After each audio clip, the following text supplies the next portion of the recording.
आज के डिजिटल युग में मोबाइल गेम्स सिर्फ मनोरंजन ही नहीं रहे, बल्कि कई मामलों में जानलेवा साबित हो रहे हैं। हाल ही में उत्तर प्रदेश के गाजियाबाद में 3 सगी बहनों ने एक task based Korean lover game की लत के चलते 9वीं मंजिल से कूदकर आत्महत्या कर ली। उनके आखिरी शब्द थे, सॉरी पापा। पुलिस जांच में सामने आया है कि गेम के टास्क न पूरा करने पर मानसिक दबाव इतना बढ़ गया कि बच्चे यह कदम उठाने के लिए मजबूर हो गए और इतना आत्मघाती कदम उठा लिया। इसी तरह ब्लू व्हेल जैसे चैलेंज गेम्स पहले भी कई युवाओं की जान ले चुके हैं। वहीं राजधानी भोपाल में मोबाइल गेमिंग की लत के चलते 14 साल के स्टूडेंट ने खुदकुशी कर ली। परिजन को आशंका है कि ऑनलाइन गेम में दिए गए टास्क को पूरा करने के लिए बच्चों ने आत्मघाती कदम उठाया। मामला पिपलानी थाने के श्रीराम कॉलोनी का है। यहां रहने वाले 14 वर्षीय अंश साहू ने सोमवार दोपहर अपने घर में फांसी लगा ली थी। 8वीं क्लास में पढ़ने वाला अंश अपने माता पिता का इकलौता बेटा था। माता पिता प्राइवेट स्कूल में टीचर हैं। फिलहाल पुलिस जांच में जुटी है। अब सवाल ये उठता है कि जिस तरह ऑनलाइन गेम बच्चों की जिंदगी पर हावी हो रहे हैं, आखिरकार इन पर कब बैन लगेगा। तो ये 2 घटनाएं, एक गाजियाबाद और दूसरी भोपाल में हुई है। गाजियाबाद की घटना में कोरियन गेम के चलते 3 सगी बहनों ने, जो कि नाबालिग थी, एक की 16, 12 और 14 उम्र उनकी बताई जा रही है, और एक 14 वर्ष का बच्चा जो कि भोपाल का रहने वाला है, उसने भी आत्मघाती कदम उठाया और खुदकुशी कर ली। लेकिन अब सवाल यह उठता है कि आखिर इन गेम्स में किस प्रकार के टास्क दिए जाते हैं जो बच्चों के दिमाग पर इतनी गहरी चोट पहुंचाते हैं, ऐसी पकड़ बना देते हैं, इतना उनको मानसिक उनका उत्पीड़न किया जाता है इन टास्क के माध्यम से कि वे इतने कठिन कदम उठाने के बारे में फैसला ले लेते हैं, अपनी जान तक दे देते हैं। गाजियाबाद में 3 सगी बहनों ने ऐसे ही एक कोरियन गेम की लत के कारण आत्महत्या कर ली, और जब एक सुसाइड नोट बरामद किया गया तो उसमें लिखा था, सॉरी पापा। सिर्फ सॉरी पापा कहकर के लिख दिया गया एक लेटर, और 3 बहनें आत्महत्या कर लेती हैं, जिसके बाद पुलिस जांच में जुट गई है। बच्चे जो 9th क्लास में पढ़ता है उसके द्वारा सुसाइड किया गया है। इस पर से मर्ग थाना पिपलानी में कायम कर अगली उसमें इन्वेस्टिगेशन पूछताछ की जा रही है परिवारजनों से। अभी तक की जो प्रथम दृष्टया बात सामने आई, बच्चे द्वारा उसकी मदर द्वारा उसको डांटने पर से उसके द्वारा इस तरह का कदम उठाया गया है। और अभी चूँकि परिवारजन शोक में उनके पूरे स्टेटमेंट नहीं हो पाए हैं, सभी के कथन नहीं हो पाए, इस कारण से अभी और स्पष्ट इसमें बात नहीं कही जा सकती किन कारणों से बच्चे द्वारा सुसाइड किया गया। सर, क्या मोबाइल वगैरह बच्चे कर रहे हैं? हाँ, बच्चा मोबाइल चलाता था, ज़्यादा घर में मोबाइल का यूज़ करता था, इस कारण से मदर ने उसकी डांटा था, और मैं भी ये कारण हो सकता है। कुछ गेम वगैरह खेलने या कुछ पैसा अभी नहीं कह सकते इस बारे में, क्योंकि अभी परिवारजन के पूरे स्टेटमेंट नहीं हो पाए। पीआरबी द्वारा सूचना प्राप्त हुई कि थाना टिल्ला मोड़ स्थित भारत सिटी में टावर B1 फ्लैट नंबर 907 की 9वीं मंजिल की बालकनी से 3 बच्चियों के कूदने की सूचना मिली और मौके पर जिनकी मृत्यु होने की सूचना प्राप्त हुई। मौके पर पहुंचकर जांच की गई तो मौके पर 3 बच्चियां क्रमशः निशिका उम्र लगभग 16 वर्ष, प्राची उम्र लगभग 14 वर्ष, पाखी उम्र लगभग 12 वर्ष, पुत्रियां चेतन कुमार सन ऑफ गौरी शंकर की भूतल पर गिरने के कारण मृत्यु हो गई है, जिनको 108 एम्बुलेंस द्वारा 50 सैया अस्पताल लोनी भेजा गया, जहां पर डॉक्टरों द्वारा तीनों बच्चियों को मृत घोषित किया गया। पुलिस द्वारा अन्य वैधानिक कार्रवाई की जा रही है। देखिए, जितना अभी तक जांच हुआ है उसमें किसी भी ऐप का स्पेसिफिक नाम नहीं है। एक जो बताया उसमें लिखा गया है, उसमें इतना क्लियर हो रहा है कि ये जो तीनों लड़कियां थी ये कोरियन कल्चर से इन्फ्लुएंस थी, और उसी के बारे में ये सारा नोट लिखा हुआ था उन्होंने, और उसी के चलते उन्होंने ये सुसाइड किया हुआ। एक बच्चे जो 9th क्लास में। चलिए, इसी खबर पर करेंगे ज्यादा चर्चा। हमारे साथ मनोचिकित्सक डॉक्टर समीक्षा साहू जुड़ गई है। समीक्षा जी, आपका बहुत स्वागत है। समीक्षा जी, गेम और विशेषकर ऑनलाइन गेम आजकल चिंता का विषय बनते जा रहे हैं, क्योंकि जिस प्रकार से ये जो लत हावी हो रही है बच्चों में, ये उनको एक कमरे तक लाकर सीमित कर देती है, फिर एक कुर्सी टेबल पर बैठा देती है और फिर वे उस जगह पर बैठ जाते हैं और बस पूरा दिन वो गेम खेलते रहते हैं। और उसी गेम के कारण इतने आत्मघाती कदम आजकल बच्चे उठा रहे हैं कि 3 सगी बहनें 9वीं मंजिल से कूद करके आत्महत्या कर लेती है। क्या वजह, कैसे इससे छुटकारा दिलाया जाए? देखिए, गेमिंग एडिक्शन जो है एक बहुत बड़ा एक एपिडेमिक बनता जा रहा है सुसाइड के लिए, और इसको रोकने के लिए बहुत अलग अलग लेवल पे हमें काम करना पड़ेगा। पहला लेवल होता है पेरेंट्स का, जहाँ पे उनको बच्चों में स्क्रीन टाइम का लिमिटेशन रखना पड़ेगा कि भाई अगर आप अपने बच्चों को मोबाइल, टीवी कुछ भी देते हैं कि वो कुछ लिमिटेड घंटों या मिनट्स के लिए दीजिए। क्योंकि बहुत से केसेस में क्या होता है, माँ बाप एकदम से फोन छुड़वा के रख लेते हैं, चीजें ले लेते हैं बच्चों से, तो बच्चे कंट्रोल नहीं कर पाते अपने इमोशंस को, गुस्से को, चिड़चिड़ाहट को, और वो इस तरीके के डिसीजन लेते हैं। तो पहला स्टेप है कि supervised screen usage. Second step जो है वो है हमारे स्कूल्स में पेरेंट्स टीचर मीटिंग्स होना चाहिए, टीचर्स को अवेयरनेस प्रोग्राम करना चाहिए बाकी की टीम्स के साथ मिलके, अलाइज के साथ मिलके, कि बच्चों को इस एडिक्शन के बारे में उनको अवेयर कराया जाए। बहुत से टाइम पे स्कूल्स भी मोबाइल की जरूरत क्रिएट कर देता है क्योंकि होमवर्क वगैरह सब ऑनलाइन मिल रहे होते हैं आजकल। तो स्कूल को भी जरूरी है कि बच्चों को रेगुलरली उनको वार्न करें, क्योंकि देखिए एडिक्शन मोबाइल का भी हो सकता है, सुपारी का भी हो सकता है, चाय का भी हो सकता है। एडिक्शन होता है जो ब्रेन में न्यूरोकेमिकल चेंजेस करता है। तो बच्चों को ये समझना बहुत जरूरी है कि हम कहीं एडिक्ट तो नहीं हो रहे, इसके बारे में रेड फ्लैग साइंस वो समझे।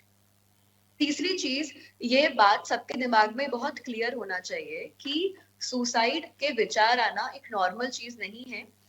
प्रकृति और भगवान ने हमारी जो बॉडी बनाई है वो ऐसी बनाई है कि वो खुद को हील और जनरेट करती है, ना कि खुद को खत्म करती है।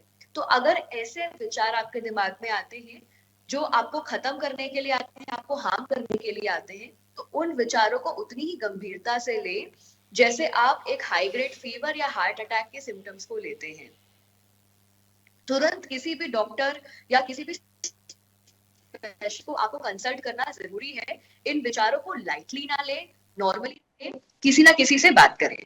सुसाइड ऐसा नहीं होता कई बार कि अचानक से कर लें, बहुत से केसेस में ऐसा भी रहेगा, कई बार हमें उसके कुछ ना कुछ वार्निंग साइंस भी मिल जाते हैं जो पेरेंट्स को, घर वालों को, फ्रेंड्स को समझना जरूरी है कि पिछले कुछ दिनों में बच्चों ने अगर स्कूल जाना कम कर दिया, पढ़ाई में डिक्लाइन हो गया, सोशल इंटरेक्शन कम हो गया, दोस्तों से नहीं मिल रहे, खाना पीना कम है, नींद कम है, भूख कम है, व्यवहार में बहुत ज्यादा चिड़चिड़ापन आ गया है, या जो चीज रूटीन से हटकर है। तो अगर ये कुछ चीजें आपको बच्चे में दिख रही हैं, अगर ये कुछ रेड फ्लैग्स हैं, तो आपको अपने बच्चे पे ध्यान देने की बहुत बहुत ज्यादा जरूरत है।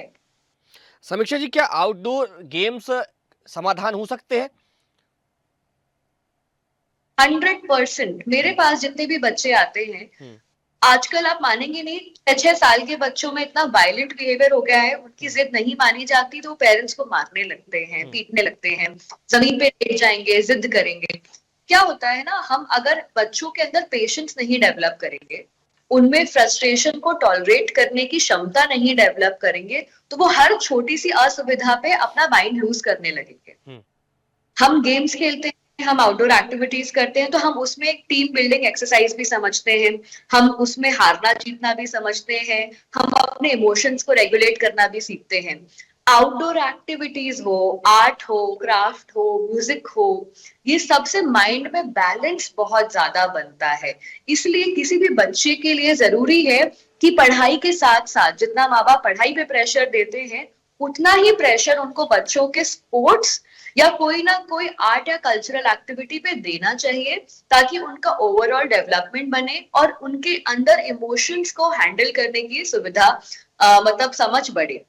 और दूसरी चीज, जो सुसाइड इस उम्र में हो रहा है, ये सुसाइड की शुरुआत आज नहीं हुई, ये कल वो गेम खेलने से नहीं हुई है, ये बचपन से चालू हो जाता है। क्या होता है, पेरेंट्स को आप लोगों ने देखा होगा, आजकल सब लोगों के पास बहुत सुविधा और बहुत पैसा आ चुका है। बच्चा जरा सा कोई चीज का जिद करता है, पेरेंट्स उसी टाइम वो जिद पूरी करते हैं। खाना ये नहीं खाना, दूसरा दे देंगे। मोबाइल हल्का सा लिया तो बच्चा रोया, तुरंत मोबाइल वापस कर देंगे। तो बच्चों को आदत डल जाती है कि भाई हमारी जिद उसी टाइम पूरी होगी, इसके अलावा कोई और सोल्यूशन ही नहीं है। तो शुरू से पेरेंट्स को अपने बच्चों के बिहेवियर को बचपन से ही ऐसे में पेशेंस खत्म होता चला जा रहा है। बहुत बहुत ज्यादा पेशेंस खत्म होता जा रहा है और टैंट्रम्स बच्चों में बढ़ते जा रहे हैं। तो शुरू से ही जरूरत है कि हम एक यूनिफाइड पेरेंटिंग रखें कि बच्चे का अगर गलत व्यवहार है तो सब लोग उस व्यवहार को समझे कि नहीं बेटा ये गलत व्यवहार है। बच्चे की जिद को, टेम्पर टैंट्रम को इग्नोर करें, उस पर ध्यान नहीं दें और उसे समझाएं भी अगर आप कुछ गलत कर रहे हो तो आप अपने इमोशंस को कैसे रेगुलेट कर सकते हो। और सबसे इंपॉर्टेंट चीज है कि बच्चों के एक उम्र में ना आपको दोस्त बनने की जरूरत होती है। आप हमेशा उनको डांट नहीं सकते, फटकार नहीं सकते। अगर आपको बच्चों में कुछ भावनात्मक चेंजेस लग रहे हैं तो उनसे बात करिए ना कि क्या हो गया, क्या कर रहे हो, उनकी लाइफ में इन्वॉल्व होइए। अगर वो कोई गेम भी खेलते हैं, सोशल मीडिया भी हैंडल करते हैं, आप भी उनके साथ उस चीज में पार्टिसिपेट करिए। उनको एक प्लेटफॉर्म दीजिए जहां पे वो अपनी मन की बात भी आपसे कह सके। आजकल के टाइम में ऐसा है कि भाई पेरेंट्स अपनी लाइफ में बिजी रहते हैं, वो खुद भी अपने मोबाइल सोशल मीडिया में लगे रहते हैं, बच्चे अपने मोबाइल सोशल मीडिया में लगे रहते हैं। तो उससे क्या होता है, आपस में कोई इंटरेक्शन का कोई सवाल बचता ही नहीं है। घूमने भी जाएंगे, फैमिली टाइम के लिए भी जाएंगे तो मेन फोकस पेरेंट्स का भी होता है भाई फोटो खिंचवाना है, सोशल मीडिया पे डालना है। तो बहुत ज्यादा जरूरत है हमें face to face time spend करने की। पेरेंट्स और बच्चे जब साथ में खाना खाएं उस टाइम पे कोई और बात ना हो, एक दूसरे के इमोशंस की बात करें।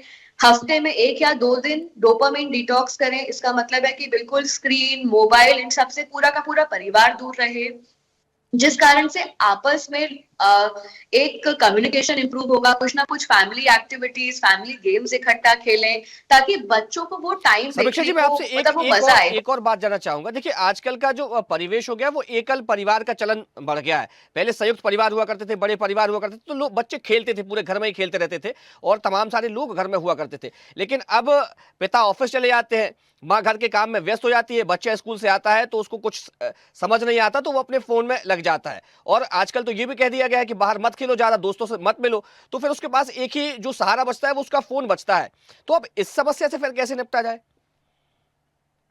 आप 100% आपकी बात बिल्कुल सही है। ये जो हम आइसोलेटेड सोसाइटीज क्रिएट करते जा रहे हैं, इसमें मेंटल हेल्थ प्रॉब्लम्स बहुत बढ़ रही हैं। आप वेस्टर्न कल्चर का आंकड़ा ले लीजिए, वहां पे डिवोर्स ज्यादा होता है, सुसाइड ज्यादा होता है, एडिक्शन ज्यादा होता है। क्यों है? क्योंकि वहां पे न्यूक्लियर फैमिली का सिस्टम है। ठीक है, अब हमारा देश भी उसी राह पे बढ़ गया है और हम वो गलत चीजों को अपनाते जा रहे हैं।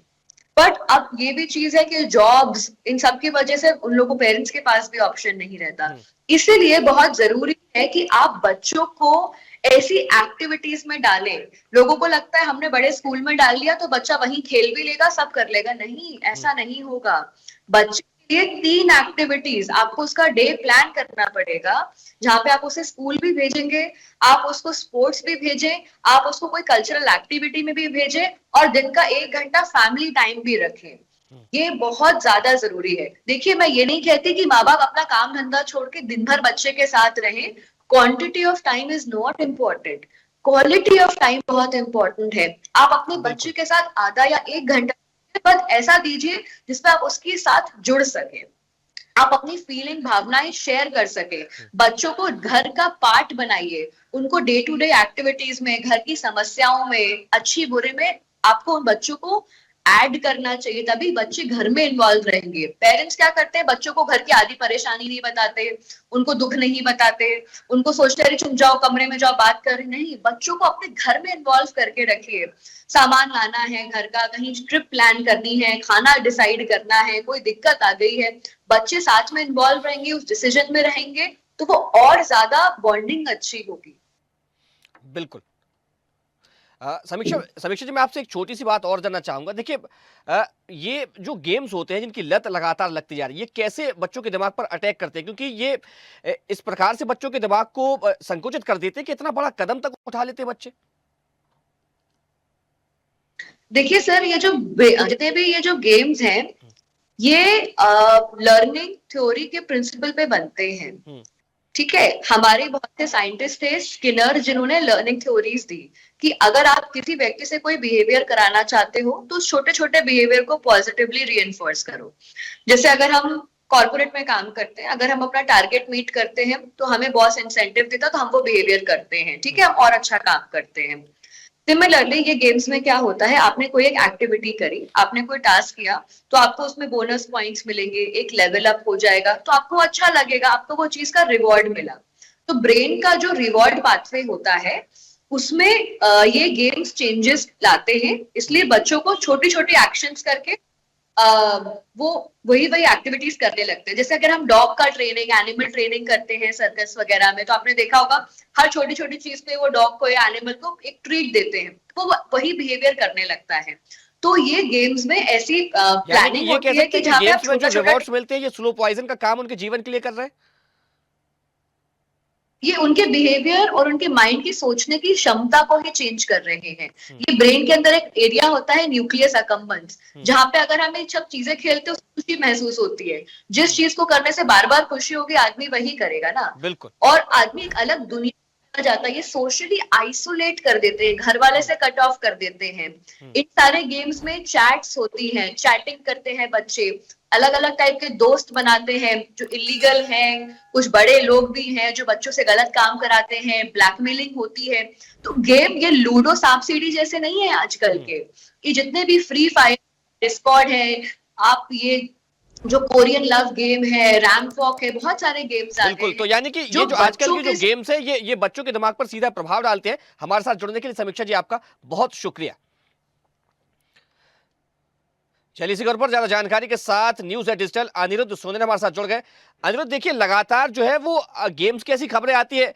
बीते कुछ सालों पहले एक ब्लू व्हेल्स करके गेम आया था जिसमें उसको टास्क मिलते थे, बच्चे कहीं से भी कूद जा रहे थे, अपनी आत्महत्या खुद ही कर ले रहे थे, खुदकुशी कर रहे थे। अब ऐसे ही मामले फिर से सामने आया है। गाजियाबाद का एक मामला जिसमें 3 सगी बहनों ने आत्महत्या कर ली। वहीं एक भोपाल का मामला है, बच्चे से फोन ले लिया गया तो उसने खुदकुशी कर ली।